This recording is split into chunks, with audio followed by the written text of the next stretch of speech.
안녕하십니까. 중앙일보 김한영 논설위원입니다. 오늘은 이 동의보감 주역에서 찾은 경영 이야기를 지으신 이성우 박사님을 모시고 이 주역을 어떻게 우리 경영이라든가 비즈니스뿐만 아니라 인생에 적용할 수 있는지에 대해서 여쭤보기로 하겠습니다. 이성우 선생님께서는 이 삼성에서 28년을 근무하셨고 지금은 외국계 회사에서 계십니다.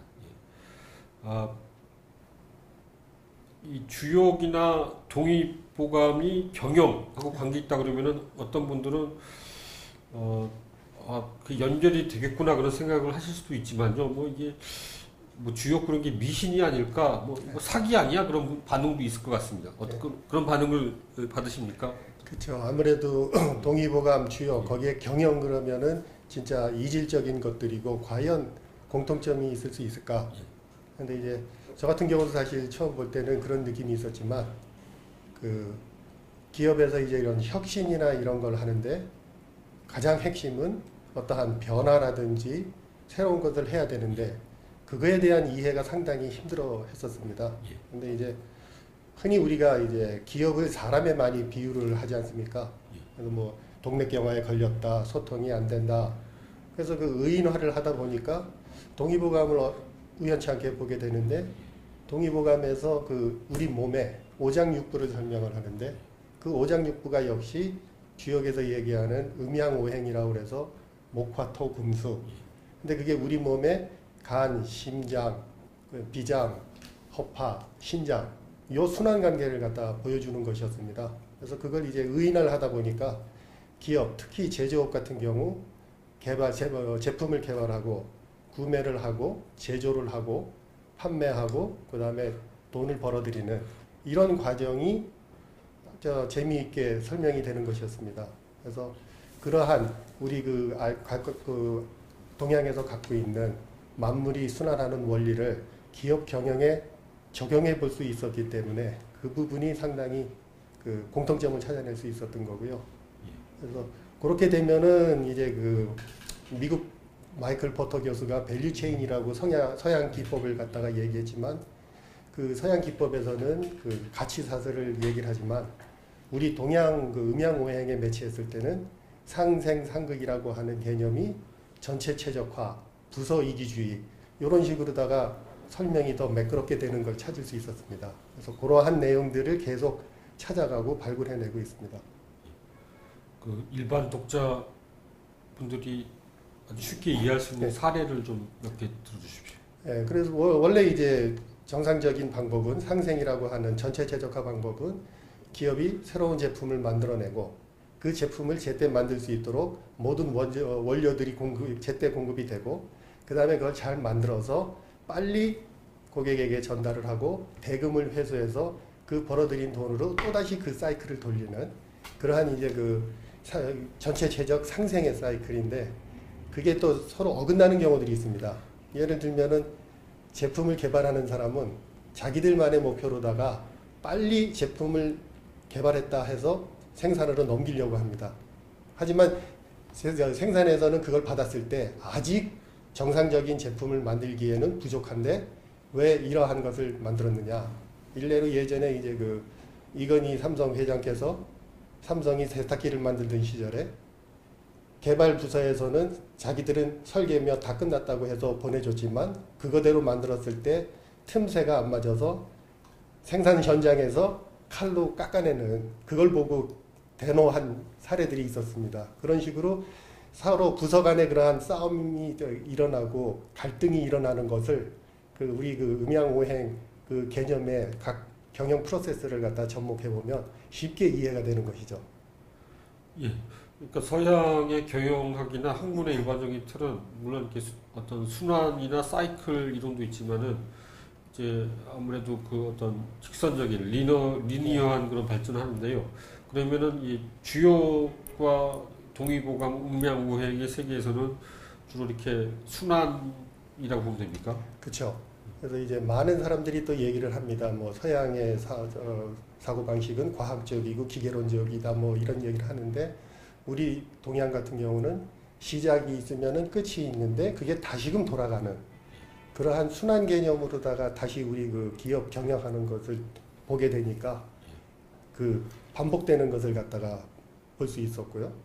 그래서 그러한 반복을 갖다가 어떻게 경영에 접목을 해볼까 했을 때 이제 어떻게 보면 기업도 흥망성쇠를 얘기하지 않습니까? 그 산업 주기 같은 얘기를 할 때도 태어나서 성장하고 성숙했다가 쇠퇴하는 그러한 개념을 우리가 미리 전체를 보고 알 수 있게 되면 기업을 경영하는 데 있어서 다음 단계에 어떤 일이 오게 될지를 좀 어느 정도 예견할 수 있는 그러한 것을 잘 활용한다 하면은 리스크, 어느 날 갑작스럽게 다가오는 위기에 대한 리스크를 줄일 수 있는 그러한 지혜를 찾을 수 있다. 그렇게 보고 있는 거죠.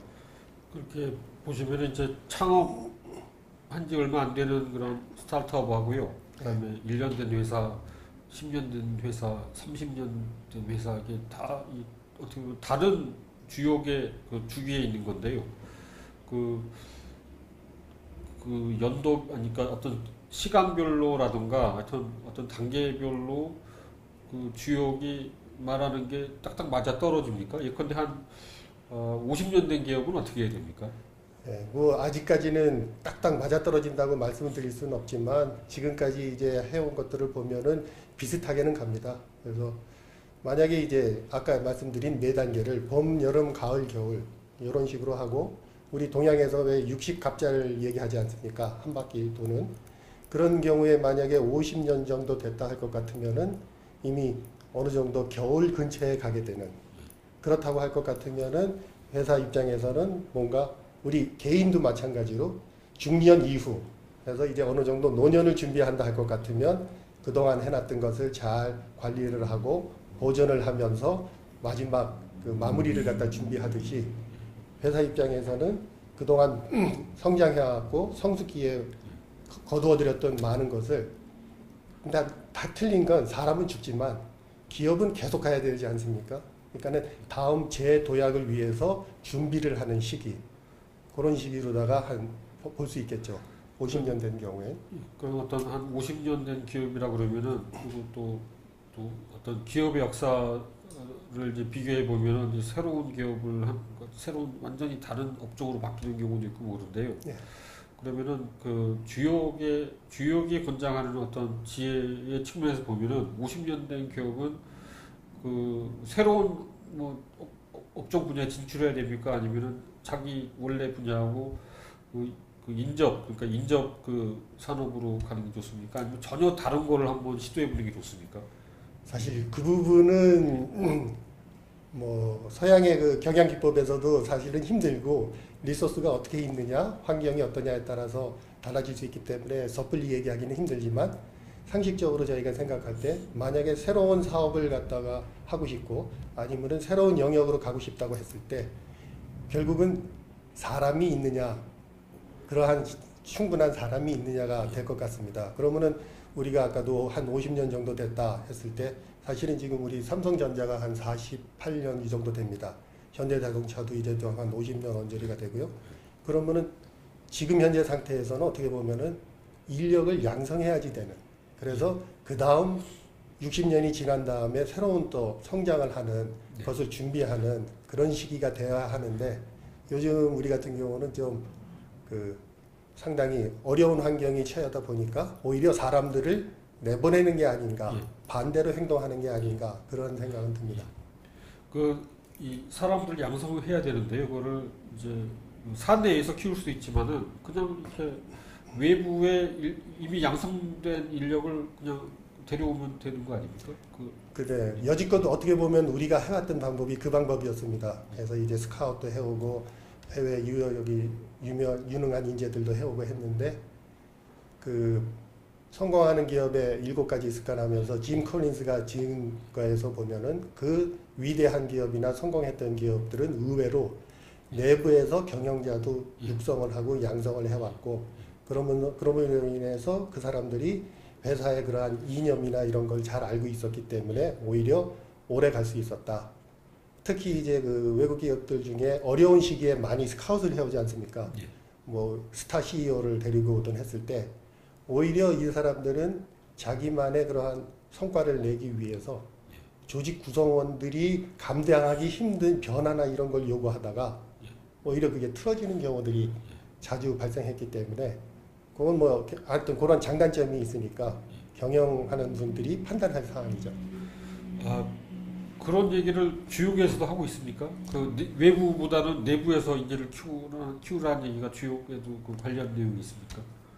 뭐 꼭 주역은 아니더라도 동양 고전을 보면은 그런 사례들이 간간히 나옵니다. 그래서 뭐 이제 옛날에 그 인재를 갖다가 많이 확보하려면 어떻게 해야 되느냐 하니까 멀리서 찾지 말고 가까이 있는 인재를 잘 해주면 소문이 나서 아, 저 정도 되는 사람도 인재로 대우를 받는구나 하고 오히려 멀리서도 찾아온다. 이제 그러한 얘기들이 나옵니다. 그래서 고전이 보면은 결국은 우리 사람들이 그동안 어떻게 살아왔느냐 그걸 설명해 주는 거기 때문에 그게 1대1로 정확하게 설명은 안 되지만 한두 단계 좀 우리가 우회적으로 생각을 하다 보면은 그러한 부분들을 좀 찾을 수 있는 것 같습니다. 지금 페이북 라이브를 보고 계신 분들 중에 이제 창업을 생각하시는 분도 많을 것 같은데요. 예. 그럼 주역의 관점에서 봤을 때는 특히 창업 준비와 초기에는 어떻게 해야 됩니까? 사실 주역에서 그러한 것까지 세세하게는 설명은 힘들지만 예. 어떻게 보면은 저거하고 비교해 볼 수 있습니다. 우리 인생살이. 우리도 태어나서 성장하는 어느 정도 성장하는 단계까지는 부모의 도움을 받으면서 성장을 하지 않습니까? 처음에 창업을 했을 때 어떻게 보면은 창업자의 그 역량 그것 때문에 이제 초기 회사가 오래 갈 수 있는 내지는 서로 모인 사람들이 좋은 제품, 우수한 제품이 있었기 때문에 상당 기간 동안 성장할 수 있는 그러한 부분이 있는데 그러면 그 성장기에 어떻게 할 거냐 그 다음을 걱정할 때는 결국은 이제 단계별로 우리가 이제 준비해야 될 사항들 그런 것들은 그 주역에서 얘기하는 여러 가지 사례들이 있는데 그런 거를 참조하면은 도움이 될 수 있겠죠. 그 주역에 대해서 특히 이제 미국 사람들 꽤 관심이 많은데요. 이제 동양을 이해하기 위해서 핵심적으로 읽어야 되는 것이 이제 주역하고 이제 또그 노노하고 또 이제 뭐 인도의 뭐 바그바드 기타라든가 그 몇 권 중에 손자문법이 들어가는 것 같은데요. 주역을 서양 사람들도 공부하기 때문에 동양 사람도 이제 당연히 공부를 해야 되는데요. 좀 어려워 보이는데 그 어떤 이 공부에는 왕도가 없다 그러지만은 뭐 좋은 책 같은 거 없습니까? 이거를 빨리 이해할 수 있는 거 없습니까? 네, 저도 이제 처음 주역 책들을 보면은 앞에 소개하는 부분에 있어서 물리학자, 심리학자, 외국의 그러한 분들도 주역을 보면서 오히려 새로운 아이디어를 얻었다. 이제 그런 얘기들이 많이 나왔었습니다. 근데 이제 사람마다 이제 좀 차이는 날 테지만 같은 경우 이제 어떠한 공학적인 백그라운드가 있다 보니까 과학 주역이라고 해서 그걸 좀 풀어서 쓴 책이 있었고 그 다음에 이제 인문학 관점에서 또 주역을 풀어 쓴 책이 있었고 그 다음에 이제 중국의 이제 그 경영학 교수가 또 설명한 책들 이렇게 해서 일단은 많이 읽어봐야 그 과정에서 스스로 터득하게 되지 않을까 그런 건 느낍니다. 그 누군가의 그 지도를 받지 않고 그냥 책만 쭉 혼자 읽어도 됩니까? 그것도 역시 사람마다 다르죠. 근데 일단 저 같은 경우는 아직은 그렇게 하고 있고 이제 좀 더 수준을 높이려면은 누군가 이제 찾아 나서는 것도 이제 고려하고 있습니다. 근데 차이는 지금 현재 시점에서 주역 자체를 그렇게 이제 깊이 들어가는 것보다는 그러한 주역에서 얘기하는 아이디어 그런 것들을 어떻게 이제 그런 경영이나 이런 데 접목을 해서 우리가 효과를 낼 수 있느냐 그런 쪽에 좀 더 많이 포커스를 맞추고 있습니다.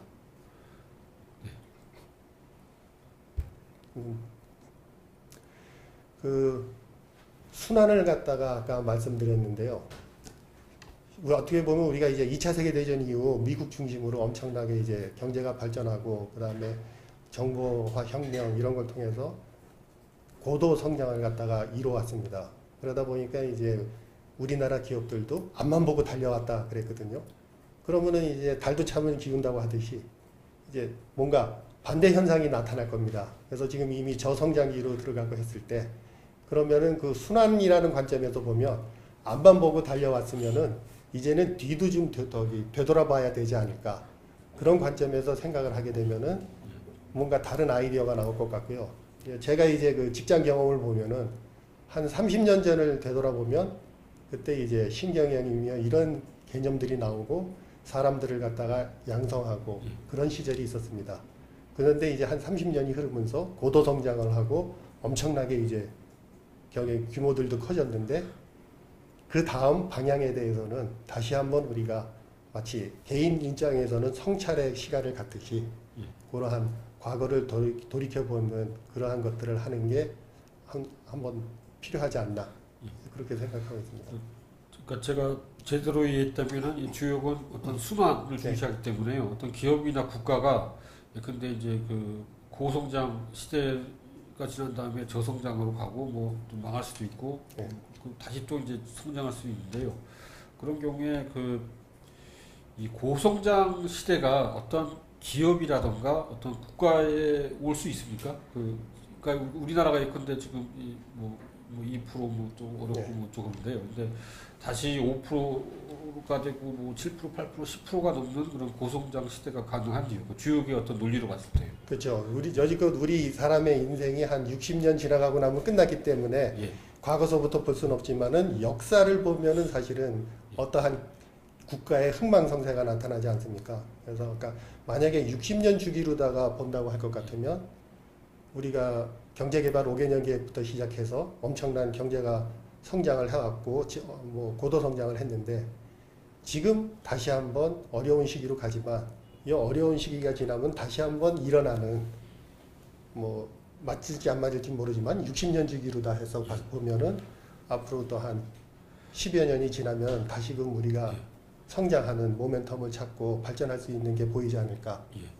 그러니까 국가 전체로 보면은 그 뭐 저성장기 2% 뭐 3% 성장하는 거에서 다시 5% 10%가 되기는 힘든 것 같은데요.